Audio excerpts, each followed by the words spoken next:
and welcome back to lecture series of microprocessor and assembly language programming. આજના લેક્ચરમાં આપણે એક 8085 માઇક્રોપ્રોસેસરનો ઇમ્પોર્ટન્ટ પ્રોગ્રામ સોલ્વ કરવાના છીએ. તો સૌથી પહેલાં એની ડેફિનેશન જોઈ લઈએ. જે તમારી GTU એક્ઝામમાં પૂછાઈ ગયેલો પ્રોગ્રામ છે, તો તમે ખબર જ હશે કે આ ખૂબ જ ઇમ્પોર્ટન્ટ પ્રોગ્રામ હશે. Write and assembly language program, તો આવી તમારી કંઈક પ્રોગ્રામનું મથાળું હોય છે તમારા પેપરમાં, write and assembly language program. તો યાદ રાખજો કે આ આપણે જે પ્રોગ્રામિંગ શીખીએ છીએ એસેમ્બલી લેંગ્વેજ પ્રોગ્રામ છે. પેપરમાં ક્યાંક એવું થાય નહીં કે સાહેબે તો આપણને શીખવાડ્યું નથી.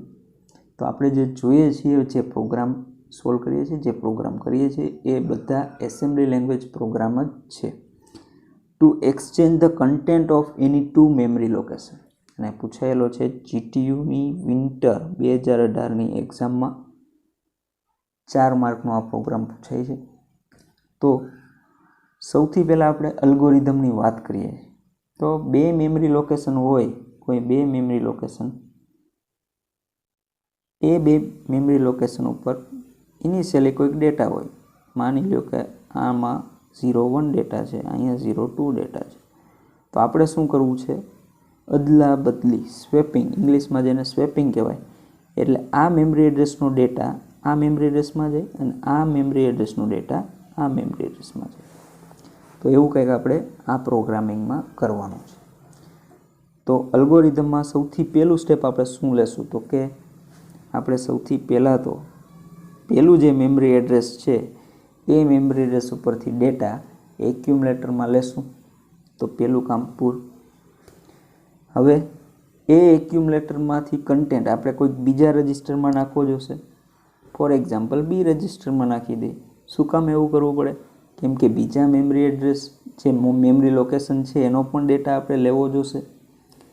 તો એટલા માટે એક્યુમ્યુલેટરમાં જે લેશું, તો એક્યુમ્યુલેટરનો ડેટા કોઈક બીજા રજિસ્ટરમાં નાખવો પડે, નહીંતર ઓવરલેપ થઈ જશે. ઓવરલેપ થઈ જશે તો ફરીથી એ ડેટા આપણો કોઈ કામનો રહેશે નહીં. એટલા માટે એ ડેટા, એ રજિસ્ટરનો ડેટા છે આપણે બી રજિસ્ટરમાં ટ્રાન્સફર કરી દઈએ છીએ બીજા સ્ટેપમાં. ત્રીજા સ્ટેપમાં શું કરશું? તો કે જે પણ બીજા મેમરી લોકેશનમાંથી ડેટા આપણે પહેલાં એક્યુમ્યુલેટરમાં લઈ લેશું.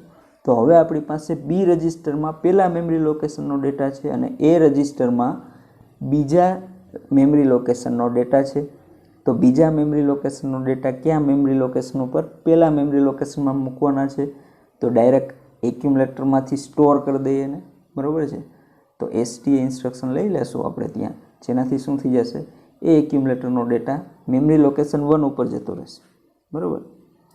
અને જે બાકીનો જે ડેટા છે, એટલે કે બી રજિસ્ટરમાં જે ડેટા છે, ફરીથી આપણે કેમાં લેશું? એક્યુમ્યુલેટરમાં.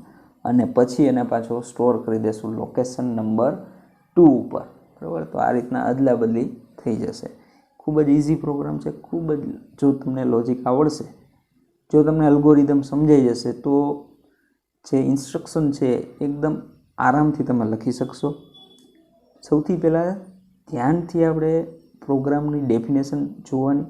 પ્રોગ્રામની ડેફિનેશનમાં શું કીધું છે એ સમજી લેવાનું. ભલે 2 કે 3 વખત આપણે ડેફિનેશન વાંચવી પડે, પણ એક વખત જો તમને શું કરવાનું છે એ ખબર પડી જશે, ત્યારબાદ જ તમને અલ્ગોરિધમ ખબર પડશે. અને અલ્ગોરિધમ એક વખત ખબર પડી ગઈ એટલે પ્રોગ્રામિંગ એકદમ ઇઝી. ઓકે, તો હવે આપણે જોઈ લઈએ એનો પ્રોગ્રામિંગ. અહીંયા આપણું જે ટાઇટલ છે એ ભૂલી જજો, એ ટાઇટલ નથી. તો આપણે શું કરવું છે? તો તમે જોઈ શકો છો આપણી પાસે 2 મેમરી એડ્રેસ છે, 2500 અને 2501. એ મેમરી એડ્રેસ ઉપર ઇનિશિયલી 2500માં 05 ડેટા છે અને 2501 એટલે કે એના પછીનું જે મેમરી એડ્રેસ છે એમાં 06 ડેટા છે. તો આપણે એવું કરવું છે, આ 06 છે એ 05ની જગ્યાએ આવી જાય અને 05 છે એ 06ની જગ્યાએ આવી જાય. એટલે કે આવું કરવું છે. જો આ પહેલાંનું છે, બરાબર. આપણે બિફોર આફ્ટર કહીએ, ફોટોગ્રાફીમાં ઘણી વખત તમે કરતા હશો બિફોર એન્ડ આફ્ટર. તો જ્યારે આપણે રન કરશું પ્રોગ્રામ, એના પહેલાં એટલે કે બિફોર શું હતું? તો કે આવું હતું. આફ્ટર કેવું થવું જોઈએ તો કેવું, એટલે આવું આઉટપુટ આપણે જોઈએ. 2500માં 0.6 જોઈએ છે અને 2501માં 0.5 જોઈએ. તો તમે ડાયરેક્ટ એમ કરી દે અને લોડ કરી દેશો એવું નથી. આપણે એનું અલ્ગોરિધમ દ્વારા આપણું જે લોજિક છે એના દ્વારા આપણે લખવાનું છે, બરાબર. ડાયરેક્ટ લોડ કરીને લખવાનું નથી, તો પ્રોગ્રામિંગનો કોઈ મિનિંગ જ નથી. તો સૌથી પહેલી ઇન્સ્ટ્રક્શન શું થશે તો કે જે 2500 મેમરી લોકેશન ઉપર છે ડેટા એને આપણે એક્યુમ્યુલેટરમાં લેવો છે. તેના માટેની ઇન્સ્ટ્રક્શન છે LDA 2500, એટલે કે load accumulator with memory address 2500. Okay, તો 2500 મેમરી એડ્રેસ ઉપર જે ડેટા હશે એટલે કે 05 ડેટા છે. તો અહીંયા હું તમને લખતો જાઉં છું કે એક્યુમ્યુલેટરમાં આ ઇન્સ્ટ્રક્શન પછી 05 ડેટા હશે. ઓકે, ત્યારબાદ આપણે બીજું સ્ટેપ જોયું હતું. શું જોયું હતું તો કે એક્યુમ્યુલેટરનો ડેટા બી રજિસ્ટરમાં ટ્રાન્સફર કરશું, એટલે બીમાં કયો ડેટા આવી જશે 05. તો મૂવ બી કોમા એ એટલે કે એક્યુમ્યુલેટર એનો ડેટા રજિસ્ટર બીમાં કોપી થશે. ઓકે, ત્યારબાદ નેક્સ્ટ જે મેમરી લોકેશન છે એના ઉપરથી ડેટા આપણે લેવાના છીએ. તો LDA 2501 મેમરી એડ્રેસ ઉપર રહેલો ડેટા એક્યુમ્યુલેટરમાં લોડ થશે. તો એક્યુમ્યુલેટરમાં પહેલાં 05 હતા, હવે એના બદલે શું થઈ જશે, એના ઉપર ઓવરરાઇટ થઈ 06 ડેટા આવી જશે. ઓકે, બીમાં 05 જ છે. ત્યારબાદ નેક્સ્ટ ઇન્સ્ટ્રક્શન શું કરવાનું છે આપણે તો કે એક્યુમ્યુલેટરમાં જે ડેટા છે એને ક્યાં મૂકવાનો છે તો 2500માં. તો આપણે શું કરશું, LDAનું ઇન્વર્સ એટલે કે STA store accumulator in memory address 2500. આ ડેટાને આપણે 2500 ઉપર મૂકી દઈએ. ઓકે, તો એક કામ તો પૂરું થઈ ગયું. હવે શું કરશું તો કે STA જ ઇન્સ્ટ્રક્શન યુઝ કરવી છે, એટલે 06 તો ડેટા વયા ગયા છે. હવે બીનો જે ડેટા છે એ પાછો એમાં લઈ લઈએ. તો હવે એમાં કયો ડેટા આવી જશે 05. એ કઈ રીતના આવશે, મૂવ એ કોમા બી, બીમાં રહેલો ડેટા એક્યુમ્યુલેટરમાં કોપી થશે.